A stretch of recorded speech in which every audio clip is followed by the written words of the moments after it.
Mobutu Sese Seko did not just rule a country, he owned it. In 1965, in the heart of Africa, a young military officer seized power in a coup. His name was Mobutu, and what followed would become one of the most notorious regimes in modern history. Mobutu rose during a time of chaos. The newly independent Congo was unstable. Political rivalries were intense. Foreign powers were watching closely, and in that confusion, Mobutu positioned himself as the solution.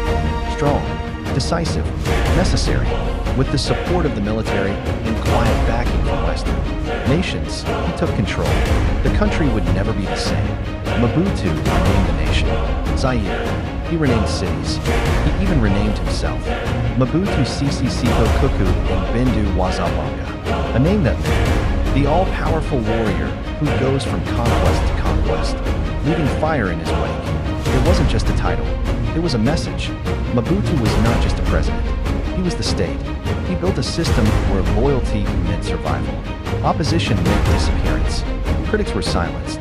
Journalists were controlled. Elections became rituals, not choices. But while the nation struggled, Mobutu thrived. Zaire was rich. Gold, diamonds, natural resources that could have built one of Africa's strongest economies. Instead, they built Mobutu's empire. He diverted billions of dollars into personal accounts. He built palaces across the country. He flew in Concorde jets for shopping trips to Europe. While ordinary citizens struggled to find basic necessities, Mobutu lived like a king. Some estimates suggest he stole over $5 billion. But his power did not come from wealth alone. It came from control. Mobutu mastered propaganda. His image was everywhere. On currency, on television, in schools. Children were taught to praise him. Citizens were taught to fear him. He created a personality cult so powerful that questioning him felt impossible. And for decades, it worked. But power built on fear is never permanent. By the 1990s, the system began to crack. The Cold War ended. Foreign support weakened. Economic collapse intensified. And inside Zaire, opposition began to rise. Then came the final blow. In 1996, a rebellion began in the east. Led by Laurent Desire Kabila, rebel forces advanced toward the capital. Mobutu's army, once feared, collapsed.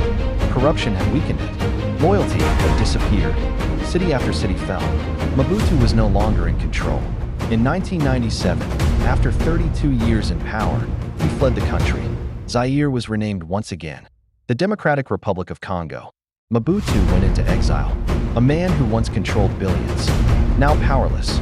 He died later that year in Morocco, far from the country he once ruled. His legacy remains complex. Some remember stability, many remember corruption, and a nation rich in resources, left struggling.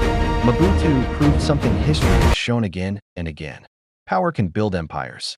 But when power is used for self, not the people, collapse is inevitable. This is Empire Archives.